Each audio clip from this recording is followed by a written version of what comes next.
Hello guys, வணக்கம். This is அன்பு சீலன். இன்னைக்கு நம்ம என்ன பார்க்க போகிறோம் அப்படின்னா, பேங்க் நிஃப்டியோட நெக்ஸ்ட் லெவல் என்ன, வரக்கூடிய வாரத்திற்கு எந்த மாதிரியான யுத்தியை பயன்படுத்தணும் அப்படிங்கிறது தான் என்டையராக இந்த வீடியோவில் பார்க்க போகிறோம். பிகினராக இருக்கிறீங்க அப்படின்னா இந்த வீடியோ ஸ்கிப் பண்ணாமல் முழுமையாக பாருங்கள். எஜுகேஷன் பர்பஸ்க்காக என்னுடைய டெலகிராம் குரூப், வாட்ஸ்அப் குரூப்பில் இணையனும் விருப்பம் உள்ளவங்க டிஸ்கிரிப்ஷன் பாக்ஸில் லிங்க் கொடுத்துருக்கேன். அந்த லிங்கை பயன்பெற்று கொள்ளலாம். இப்போ நம்ம வீடியோக்குள்ளே போகலாம். ஆப்ஷன், அதுவும் பேங்க் நிஃப்டியில் நீங்கள் ட்ரேட் எடுக்கிறீங்க அப்படின்னா உங்களுக்கு ஓரளவுக்கு என்ன தெரிஞ்சிருக்கணும் அப்படின்னா, டெக்னிக்கல் அனலைசிஸ் எப்படி பார்க்கணும் அப்படிங்கிறது ஓரளவுக்கு ஒரு வியூ இருக்கணும். சரிங்களா? இல்லை அப்படின்னா சப்போர்ட்லேருந்து ரெசிஸ்டனை நோக்கி போகச்ச பை அப்படிங்கிற ஒரு விஷயம் தெரிஞ்சிருக்கணும். இந்த மாதிரியான சப்போர்ட்டில் ஒரு கன்சாலிடேஷன் இருக்குது அப்படின்னா ட்ரேடாக அவாய்ட் பண்ண தெரிஞ்சிருக்கணும். சரிங்களா? ஏன் அப்படின்னா ஆப்ஷனில் இங்கே நிறையா பேர் ஹெட்ஜிங் பண்ணுறதே கிடையாது. அதாவது ஆப்ஷனோட பேஸே, அதனுடைய ஒரு பிரமாதமான அமைப்பே என்ன அப்படின்னா ஹெட்ஜிங் தான். ஏன் அப்படின்னா நீங்கள் ஹெட்ஜிங் பண்ணச்ச என்ன அப்படின்னா, நீங்கள் மார்க்கெட்டை கணிக்கிறீங்க, இந்த மார்க்கெட் மேலே போகும் அப்படின்னு நீங்கள் நினைக்கச்ச மேலே போகலை. சரிங்களா? அப்படி நீங்கள் மேலே போகும்னு நினச்சி கால் ஆப்ஷனை பை பண்ணுறீங்க, ஆனால் அது மேலே போகலை. ரிவர்ஸ் ஆச்சு அப்படின்னா, மார்க்கெட் ரிவர்ஸ் ஆச்சு அப்படின்னா நீங்கள் என்ன பண்ணலாம், புட் ஆப்ஷனையும் என்ன பண்ணலாம் அப்படின்னா செல் பண்ணலாம். இதுதான் இதில் இருக்க ஒரு பெஸ்ட்டான அம்சமே. அப்போ நீங்கள் என்ன பண்ணணும் அப்படின்னா, இந்த ஹெட்ஜிங்க்கு கொஞ்சம் ப்ரிஃபர் பண்ணணும். உங்களுடைய ஸ்ட்ராட்டஜியை இதை நோக்கி கொஞ்சம் எஃபர்ட் போடணும். இங்கே நிறையா பேர் என்ன பண்ணுறாங்க அப்படின்னா, ஒரு சைடு மட்டும் ட்ரேட் எடுக்கிறது, அதாவது பை மட்டும் பண்ணி வச்சுப்பாங்க, காலை பை. அதில் லாஸ் வந்துச்சுன்னா நிறையா லாஸ் வரும், அப்படியே அவுட் ஆயிடுவாங்க. ஸோ ஒன்றுமே இல்லை. எப்போதுமே ஸ்டாக் மார்க்கெட்டில் நீங்கள் ட்ரேட் எடுக்கச்சா கண்டிப்பாக லாஸ் அப்படிங்கிறது யதார்த்தமான ஒரு விஷயம். அதை எப்படி பிரேக் ஈவன் பாயிண்ட், அதாவது லாபமும் இல்லை நஷ்டமும் இல்லை, அந்த ஒரு இடத்துக்கு கொண்டு வர தெரியணும் லாஸ் ஆச்சு அப்படின்னா. ஸோ அதுக்கு உங்களுடைய எஃபர்ட்டை, எஃபிஷியன்ஸை கரெக்டாக கொடுக்கணும். சரிங்களா? இப்போ நீங்கள் பார்த்துட்டீங்க அப்படின்னா பேங்க் நிஃப்டி சப்போர்ட்லேருந்து கொஞ்சம் பீக் கிடச்சிச்சு. சரிங்களா? ஸோ 47,685க்கு மேலே போயிடுச்சு அப்படின்னா நல்ல ஒரு மூவ்மெண்ட் இருக்கும் வரக்கூடிய வாரத்திற்கு. சரிங்களா?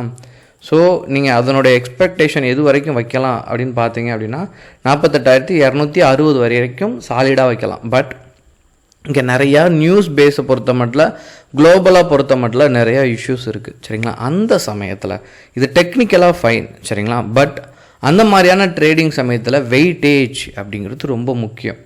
இன்ட்ராடே நீங்கள் பண்ணுறீங்க அப்படின்னா அந்த வெயிட்டேஜ் தெரியாமல் ட்ரேட் எடுக்கக்கூடாது. ஏன் அப்படின்னா, இந்த பேங்க் நிஃப்டி மேலே ஏறுதோ கீழே இறங்குதோ அது எதை பேஸ் பண்ணி இறங்கும் அப்படின்னா, இங்கே இருக்கிற ஸ்டாக்கை பேஸ் பண்ணி தான் அதனுடைய அப் அண்ட் டவுன் மூமெண்ட்டுமே இருக்கும். சரிங்களா? இதில் ஹெச்டிஎஃப்சியும் ஐசிஐசியும் இது ரெண்டும் இணைஞ்சிட்டாலே 50% அபோவ் என்ன அப்படின்னா இதே தீர்மானிச்சிடும் மார்க்கெட் மேலே போகுமா கீழே இறங்குமாங்கிறத. பட் ஒரு பேஸை பொறுத்த மட்டும் என்ன பண்ணுங்க அப்படின்னா, இங்கே இருக்கிற 10ல் நீங்கள் என்ன பண்ணலாம் அப்படின்னா, இந்த 5 மேஜர், இந்த 5 எடுத்துகிட்டு இதனுடைய ஃப்ளக்சுவேஷன் எப்படி இருக்குது, எப்படி மூவ் ஆகிட்டு இருக்குது, ட்ரெண்ட் எப்படி இருக்குங்கிறத கண்டிப்பாக பார்க்கணும். இதில் ஹெச்டிஎஃப்சியை பொறுத்த மட்டும் ரெசிஸ்டன்ட் பாயிண்டில் இருக்குது. ஸோ அதில் என்ன இருக்கும் அப்படின்னா அங்கேயே ஃப்ளக்சுவேட் ஆகிட்டு இருக்கும், பெரிய லெவலில் மூவ்மெண்ட் இருக்காது. சரிங்களா?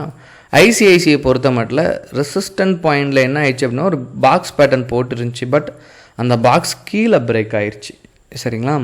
ஸோ இங்கேயுமே ஃப்ளக்சுவேஷன் கம்மியாக இருக்கும். அப்புறம் நீங்கள் பார்த்தீங்கன்னா எஸ்பிஐன் ட்ரெண்டை பிரேக் அவுட் பண்ணி மேலே ஒரு ட்ரெண்ட் எடுத்துகிட்டு அந்த ட்ரெண்டில் கீழே பிரேக் அவுட் ஆகிருக்கு. இங்கே பார்த்தீங்கன்னா தெரியும். ஸோ ஒரு பிரேக் அவுட் நடந்திருக்கு ப்ராப்பராக, அப்புறம் கீழே சரீரக்கான ஒரு பாசிபிலிட்டிஸை நோக்கி போய்கிட்டு இருக்கு. அப்புறம் நீங்கள் பார்த்தீங்கன்னா ஆக்சிஸ் டவுன் ட்ரெண்டில் தான் இருக்குது. அப்புறம் கோட்டக் நியூட்ரலாக இருக்குது. ஸோ கடுமையான ஃப்ளக்சுவேஷன். ஸோ மார்க்கெட்டை டிசைட் பண்ணுறது ரொம்ப கடினமானது. அப்போ என்ன பண்ணும், இந்த மாதிரியான சூழ்நிலையில் கால் ஆப்ஷனை பை பண்ணி வச்சுக்கிட்டு நீங்கள் என்ன பண்ணக்கூடாது அப்படின்னா 48,260 வரைக்கும் ரீச் ஆயிரும், 50 வரைக்கும் ரீச் ஆயிரும் சொல்லிட்டு வெயிட் பண்ணக்கூடாது. வரக்கூடிய வாரத்தில் அதாவது ஹோல்டிங்கில் எடுத்துகிட்டு போனீங்க அப்படின்னா ஹைலி ரிஸ்க். வரக்கூடிய நாட்களில் முழுவதுமாக இன்ட்ராடே பண்ணுங்கள்.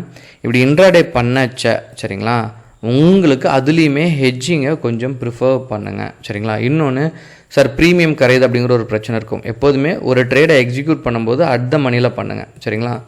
அடுத்து ப்ராப்பராக ப்ரிடிக்ட் பண்ணச்ச சரிங்களா என்ன பண்ணும் அப்படின்னா, கொஞ்சம் இந்த மணியில் ட்ரேட் பண்ணிங்கன்னா அந்த ஃப்ளக்சுவேஷன் மூவ்மெண்ட், இந்த வார்த்தையை நல்லா கவனிச்சிங்க, அந்த ஃப்ளக்சுவேஷன் மூவ்மெண்ட்டை நம்மளால் என்ன பண்ண முடியும், அந்த லிக்விடிட்டியை கரெக்டாக ஐடென்டிஃபை பண்ணிட்டுனா you will become a good trader. ஓகேங்களா? உங்களுக்கு ஏதாச்சும் டவுட் இருக்குது அப்படின்னா கண்டிப்பாக கமெண்ட் பாக்ஸில் உங்களுடைய டவுட்டை தெரிவிங்க. Okay guys, thank you so much. பாய்.